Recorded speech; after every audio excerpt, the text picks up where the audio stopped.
नमस्कार, स्वागत है आपका मुनाफे की मंडी में, जहां हम आपके लिए कमोडिटी मार्केट की तमाम बड़ी खबरें लेकर आते हैं। साथ ही आपके लिए इंट्राडे पोजीशनल और लॉन्ग टर्म के हिसाब से भी बेहतरीन कॉल्स लेकर आते हैं। सबसे पहले अपने मेहमानों से आपका परिचय करवा दें। धर्मेश भाटिया हैं हमारे साथ, डायरेक्टर है एमिरेट्स एनवीडी से दुबई से।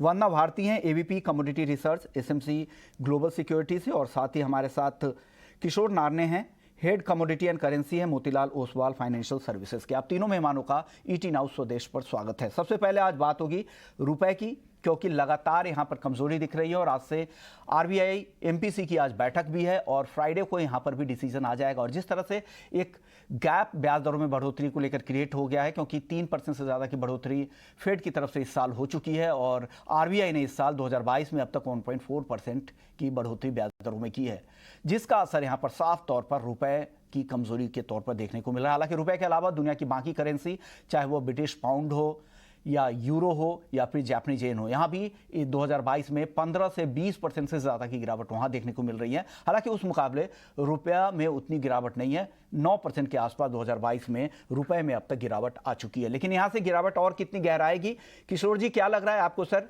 कितनी गिरावट की उम्मीद आप कर रहे हैं? 82 के तो बेहद करीब आ चुका है, और कौन से ऊपर के लेवल देखने को मिलेंगे रुपए में? Good morning Vishwamohan. Good morning sir. I think यहाँ पे बेसिकली डॉलर का जो स्ट्रेंथ है against all the currencies, not only रुपए के सामने, बाकी सारे करेंसीज के सामने डॉलर का काफी मजबूती है। एंड खास करके जो यूरोपियन करेंसीज यूरो है और जीबीपी है, दोनों का जो खास करके जो जीबीपी का जो ट्रिगर मिला था, जो इतना बड़ा फॉल हम लोगों ने देखा है, वो सेंटिमेंटली जो डॉलर को as a safe haven asset बहुत ही मजबूत बनाया है, number one. Number two, capital flows, specially जो कैश फ्लोज है, वो काफी हद तक डॉलर में एज अ सेफ हेवन चले जाते हैं। सो ग्लोबल सेंटिमेंट्स जब तक खराब है, as a safe haven undisputedly dollar preferred asset class रहेगा। हालांकि क्रिप्टो और गोल्ड दोनों भी सेफ हेवन का जो दर्जा है, वो कहीं ना कहीं खो चुके हैं eight this point of time. So I think dollar का अनडिस्प्यूटेडनेस की वजह से वो स्ट्रेंथ बने रहेगा, number one. Number two is flows इतना खराब नहीं है इंडिया में। सो जो हालांकि रिसेंटली एफआईआई का फ्लोज भी पॉजिटिव थे, उसके बावजूद भी because it's most largely dollar का जो स्ट्रेंथ है वो इम्पैक्ट कर रहा है। फिलहाल के लिए थोड़ा बहुत करेक्शन में एक्सपेक्ट कर रहा हूँ, प्रॉब्ली 81-20 के आसपास तक थोड़ा सा करेक्ट कर सकता है, बट इवेंचुअली 82-50, 82-50 से 83 के बीच में कहीं ना कहीं थोड़ा बहुत बॉटम आउट होने की आशंका है। 8250, 8260 के आसपास से बॉटम आउट होने की संभावना है। धर्मेश जी, आपका व्यू क्या है? आपको क्या लग रहा है? और सेफ हेवन के तौर पे डॉलर की इतनी डिमांड क्यों है? क्या बाकी करेंसी के मुकाबले सबसे ज़्यादा सेफ हेवन के तौर पे डॉलर को ही लोग क्यों पसंद कर रहे हैं? गुड मॉर्निंग विश्वमोहन जी। और morning. निवेशक आई होप उन्होंने अच्छा पैसा कमाया होगा रुपए में, क्योंकि ऑलमोस्ट 3 महीने से मैं कह रहा था कि 82 के स्तर आपको शीघ्र ही देखने मिलेंगे और ये दिवाली के पहले होगा, और आ चुका है 82 के स्तर फॉरवर्ड मार्केट्स में। मैं एक्सपेक्ट करता हूँ कि ये जो गिरावट है ये जारी रहेगी। बेसिकली डॉलर इतना मजबूत नहीं हो रहा है। बेसिकली जो मेन रीजन है वो है कि यूरो और स्टर्लिंग काफी वीक हो रहा है उसके डॉलर के अगेंस्ट में। तो अगर आप देखें कि डॉलर इंडेक्स की जो बास्केट है उसमें जो मेजर करेंसी का जो योगदान है वो है स्टर्लिंग और यूरो। अगर आप देखें बाकी सारे करेंसीज, एशियन करेंसीज देखें और बाकी पैक देखें, तो उसके मुकाबले इंडिया अब तक इतना नहीं वीक हुआ जितनी बाकी सारे करेंसीज है। अगर आप होल्डिंग कर रहे हैं, अगर आप स्टर्लिंग देखें, यूरो देखें, उसमें 20-20% की गिरावट आपको देखने मिली है। उसके मुकाबले इंडियन करेंसी इतनी वीक हुई नहीं है। मैं एक्सपेक्ट करता हूँ कि ये गिरावट जारी रहेगी और डॉलर अभी भी मजबूत हो सकता है। ठंडी का माहौल जब आएगा, तब जिस तरह रशिया ने अगर ऑयल और गैस कट ऑफ कर दिया है यूरोपियन देशों को और बाकी सारे देशों को देने में, तो कहीं ना कहीं वहां पे डिमांड हाई होगी और डॉलर कंजम्पशन काफी बढ़ेगा। उस कारणवश आप देखिए डॉलर कंटिन्यूस बढ़ते जा रहा है। मैं एक्सपेक्ट करता हूँ कि 82-50 तक के टारगेट्स के लिए आप ये नेक्स्ट मंथ के अंतराल तक होल्ड करके चल सकते हैं। मैं सारे इंपोर्टर एक्सपर्टर को यही सलाह दूंगा कि आप अपनी पोजीशन हेज करके चले। काफी हाई वॉलेटिलिटी है, और अगर और ट्रिगर होता है, क्योंकि स्टर्लिंग और यूरो तो ऑलरेडी देखिए डॉलर के नीचे आ चुका है और स्टर्लिंग ऑलमोस्ट एट एज पे आ चुका है, पार आ चुका है। ये काफी गंभीर सिचुएशन है मार्केट में, क्योंकि अगर करेंसी वॉर होती है तो कहीं ना कहीं कमोडिटी मार्केट में उसे काफी फर्क पड़ता है। और यही देखिए कमोडिटी मार्केट में अब सारे के सारे बास्केट लाल निशान पे ट्रेड हो रहे हैं। तो रुपया कंटिन्यूसली कमजोर हो सकता है, और आने वाले समय में 84 तक के टारगेट के लिए भी इसे पोजीशन हमें बिठा के रख सकते हैं आप। कि यानी 84 तक ही, काफ़ी पहले इन्होंने धर्मेश जी ने पहले यहाँ पे कहा था कि 82 तक रुपया आ सकता है और देखिए 82 के करीब आ गया है और अब इनका टारगेट है 84 तक भी आ सकता है। वंदना जी, आपको क्या लग रहा है और ऐसे माहौल में गिरते रुपए में क्या गोल्ड और सिल्वर को सपोर्ट मिलेगा घरेलू बाजार में? जी विश्वमोहन जी, देखा जाए तो 18% का एप्रिसिएशन यहाँ पे डॉलर इंडेक्स में हुआ है और 8% यहाँ पे आईएनआर डिप्रिशिएट हुआ है। फिर भी सबसे कम डिप्रिशिएशन यहाँ पे आईएनआर में हुआ है। और दूसरी चीज ये है यहाँ पे कि एक इंटरेस्ट रेट हाइक यहाँ पे और होना है फेड का, तो डेफिनेटली जो यील्ड है वो यहाँ पे जो 4% है, ये मुझे एक्सपेक्टेड है कि ईयर एंड तक 5% तक आता हुआ देखेंगे। तो अभी जो इंटरेस्ट रेट हाइक यहाँ पे अगर आरबीआई करती भी है, उसका बहुत ज्यादा यहाँ पे फायदा मिलता हुआ दिख नहीं रहा है, क्योंकि मेजर इनफ्लोज यहाँ पे डॉलर इंडेक्स में यहाँ पे आया है और रुपये में मुझे लग रहा है कि एक बार 83 तक के जो लेवल्स है वो यहाँ पे आ सकते हैं। तो एक प्रीमियम जो है गोल्ड पे, एमसीएक्स गोल्ड पे, वो तो यहाँ पे एड ऑन होता हुआ दिख रहा है। लेकिन अगर देखें तो इतना फ्रेजाइल करेंसी एनवायरनमेंट है और इसमें हम भले ही बायर ना हो, ईटीएफ बाइंग ना हो रही हो, फिजिकल बाइंग ना हो रही, लेकिन कंटिन्यूसली सेंट्रल बैंक्स यहाँ पे बाय कर रहे हैं, क्योंकि उन्हें सिचुएशन क्या है वो उन्हें पता है कि कितना फ्रेजाइल करेंसी यहाँ पे माहौल बना हुआ है। तो एमसीएक्स पे मुझे लग रहा है इसकी वजह से यहाँ पे 49,000 के लेवल को तोड़ा नहीं जा रहा है, वो टूट नहीं रहा है। लेकिन फिर भी मुझे लग रहा है कि यहाँ पे एक बार 48,800 तक के जो प्राइसेस हैं वो यहाँ पे आता हुआ हम देख सकते हैं। और ओवरऑल जो ट्रेंड है, अगर कॉमिक्स की बात करें, वो मुझे लग रहा है मेजर ट्रेंड यहाँ पे फॉल का है। तो कभी ना कभी मुझे लग रहा है शॉर्ट में थोड़ा सा इनलाइन हो गया होगा रुपया और एमसीएक्स जो है वो इनलाइन होगा कॉमिक्स से। और यहाँ पे एक बार 48,800 से लेके 48,500 तक के जो लेवल्स है वो आता हुआ देख सकते हैं। और अगर सिल्वर की बात की जाए तो सिल्वर में यहाँ पे क्लियर सेल है और मुझे लग रहा है कि अगर हम सेलिंग करते भी हैं यहाँ पे 56,100 के करीब, तो 55,500 तक के लेवल्स आएंगे। इसके लिए जो स्टॉप लॉस लगाना होगा वो मुझे लग रहा है कि 56,400 का लगा के चलना चाहिए। तो थोड़ा सा जो करेक्शन है वो अभी यहाँ पे गोल्ड में ड्यू है। ओके, यानी और करेक्शन की उम्मीद गोल्ड और सिल्वर में यहाँ से दिख रही है। चलिए, लेकिन एक अहम खबर है, आज कैबिनेट की बैठक भी है और प्रधानमंत्री गरीब कल्याण अन्न योजना जो 30 सितंबर तक जिसकी डेडलाइन है, समय सीमा है, वो खत्म हो रही थी। अब सूत्रों के हवाले से ये खबर मिल रही है, इसे बढ़ाकर 31 दिसंबर तक इस स्कीम को जारी रखा जा सकता है। 30 सितंबर को इसकी समय सीमा खत्म हो रही है, 3 महीने का एक्सटेंशन मिल सकता है। इस खबर पर बात करने के लिए हमारे साथ सिराज हुसैन साहब हैं, पूर्व कृषि सचिव हैं और जाने माने एग्री इकोनॉमिस्ट भी हैं। सर, स्वागत है आपका ईटी नाउ स्वदेश पर। सर, इस स्कीम को क्या अब जारी रखना चाहिए, क्योंकि इकोनॉमी पूरी तरह से पटरी पर आ चुकी है और जिस तरह से स्थिति बन रही है, हमारे पास बफर स्टॉक लगातार गेहूं चावल के कम हो रहे हैं, उत्पादन भी कम होने का अनुमान है, ऐसे में आपका आकलन क्या कह रहा है? देखिए, हमने इसके बारे में कई बार लिखा है अपने आर्टिकल्स में कि अब इस स्कीम को मौजूदा हालात में जारी रखने का जस्टिफिकेशन नहीं है। एक तरफ तो गवर्नमेंट ने गेहूं का एक्सपोर्ट बैन किया, गेहूं के प्रोडक्ट्स के एक्सपोर्ट पे बैन लगाया, अभी धान की फसल कटी नहीं है और उसके भी हमने एक्सपोर्ट पर मिनिमम एक्सपोर्ट एक ड्यूटी लगाई 20%, और इसके अलावा हमने ब्रोकन राइस का एक्सपोर्ट बैन किया। तो प्रधानमंत्री अन्न योजना को एक्सटेंड करने का जस्टिफिकेशन हमें नहीं दिखाई देता। सर, अगर इकोनॉमी के लिहाज से अगर देखें तो ये कितना नुकसान इससे होता है, जो हम फ्री का राशन दे रहे हैं और लगातार जो चला आ रहा है मार्च 2020 से ही, इससे कितना नुकसान हो रहा है इकोनॉमी के लिहाज से, और ट्रेडर्स को भी क्या नुकसान हो रहा है क्या इससे?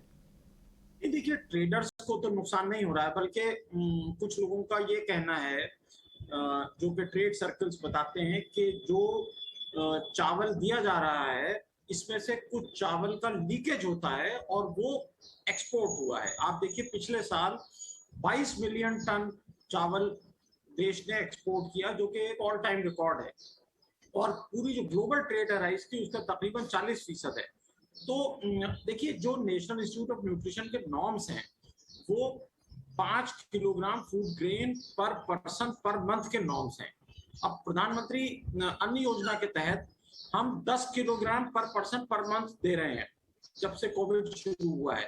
तो मुझे लगता है कि जो अब इस वक्त के हालात हैं, हमारे बफर स्टॉक की सिचुएशन है, हमारी प्रोडक्शन की सिचुएशन है, हमारी क्रॉप की हालत है, उसमें इसको जस्टिफिकेशन नहीं है। लेकिन फिर भी आप जानते हैं कि इलेक्शन होने वाले हैं, तो मुझे बहुत ज्यादा ताज्जुब नहीं होगा गवर्नमेंट इसको बढ़ा दे, लेकिन मेरे हिसाब से ये एक प्रूडेंट डिसीजन नहीं होगा।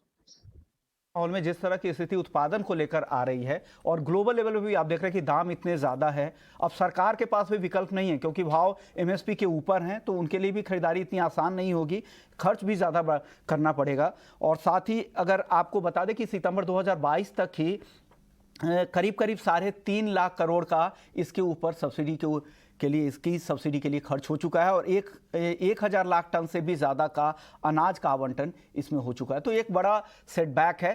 सर, अनाज उत्पादन को लेकर जिस तरह की चिंता बनी हुई है गेहूं और चावल को लेकर, ऐसे में सरकार के बफर स्टॉक को लेकर क्या लग रहा है, क्या इसमें भारी कमी आने वाले समय में मिल सकती है? देखिए, इसमें ऑलरेडी गेहूं के कम प्रोक्योरमेंट होने की वजह से काफी कमी ऑलरेडी आ चुकी है और गवर्नमेंट ने एक सही फैसला किया कि गेहूं के एलोकेशन की जगह राइस का एलोकेशन बढ़ा दिया, गेहूं का एलोकेशन कम कर दिया, राइस का एलोकेशन बढ़ा दिया। अब अगर राइस का प्रोक्योरमेंट भी कम होता है जैसी कि उम्मीद की जा रही है, तो जाहिर है कि हम जो हमारी पिछले 3-4 साल में बहुत ज्यादा बफर स्टॉक से हम स्टॉक रख रहे थे वो कम हो जाएगा, लेकिन फिर भी जो बफर स्टॉक के नॉर्म्स हैं उस नॉर्म्स से हम काफी ऊपर रहेंगे। अब मुझे लगता है कि कम प्रोक्योरमेंट होने के बावजूद, देखिए धान का प्रोक्योरमेंट, राइस का प्रोक्योरमेंट पिछले 2 साल में तकरीबन 60 मिलियन टन हुआ है, तो मुझे लगता है कि ये कम होगा तो भी 45-50 के आसपास हो जाएगा। तो बफर स्टॉक की सिचुएशन पे कोई चिंता की बात नहीं लगती है। यानी बफर स्टॉक को लेकर चिंता नहीं, जो सरकार के जो नॉर्म्स है उस नॉर्म से ऊपर ही रहने का, लेकिन उत्पादन जिस तरह से दोनों ही की जो ग्रेन्स है गेहूं और चावल दोनों के ही उत्पादन को लेकर चिंता, ये एक बड़ा ये है।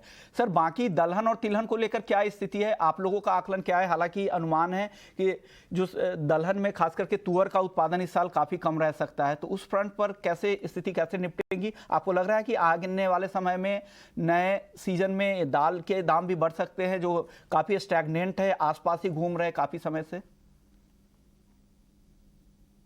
जरूर हम कह सकते हैं कि कुछ जगह फसल को नुकसान हुआ है, थोड़ा सा एरिया भी कम हुआ था, लेकिन ये एक बड़ी मिक्स्ड सी सिचुएशन है। अब आप देखें सोयाबीन जो मार्केट में आ रही है मध्य प्रदेश में, वो एमएसपी से करीब करीब 1,000 रुपए नीचे बिक रही है और किसान बहुत ही ज्यादा परेशान है क्योंकि फ्यूचर ट्रेडिंग पे पाबंदी लगी हुई है पिछले साल दिसंबर से।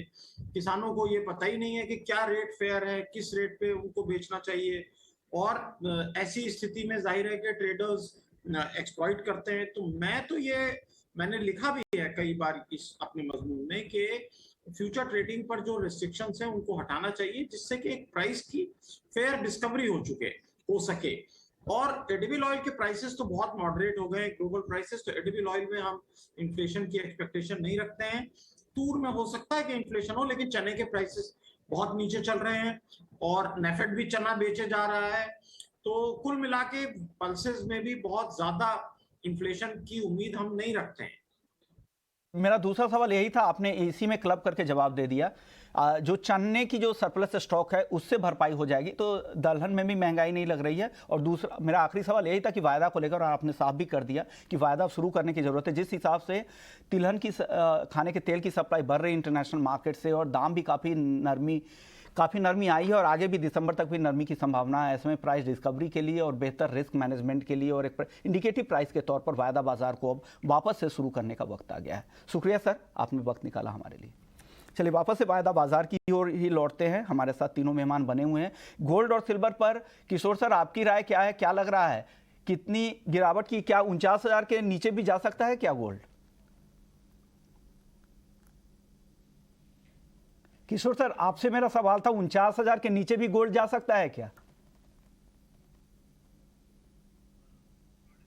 शायद ऑडियो आपका म्यूट है सर।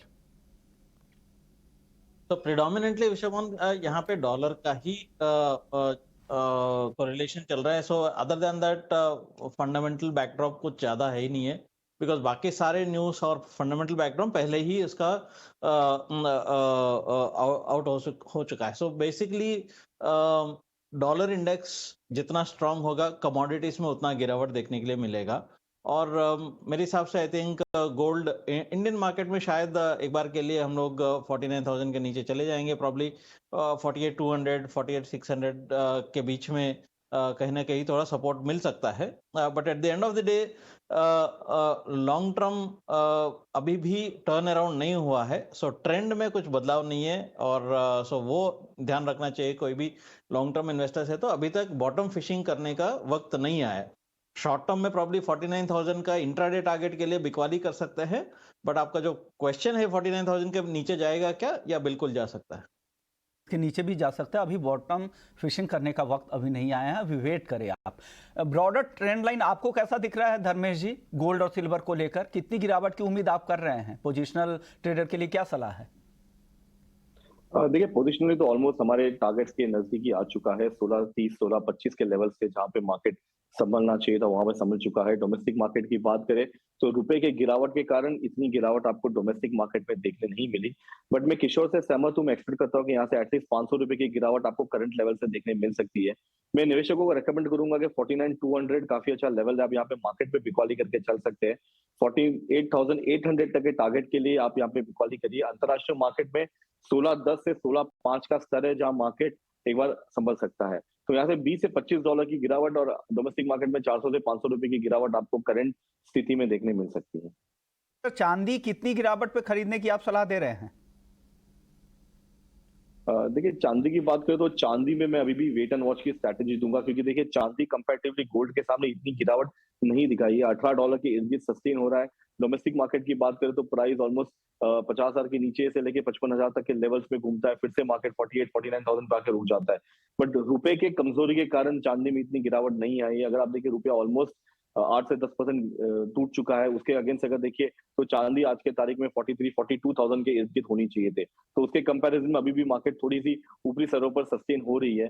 मैं एक्सपेक्ट करता हूं कि प्राइस अराउंड 50,000 के स्तर आपको दिखा सकता है और मार्केट वहां पे एक बार रुक सकता है। तो मैं रेकमेंड नहीं करूंगा चांदी में भी निवेश करने की।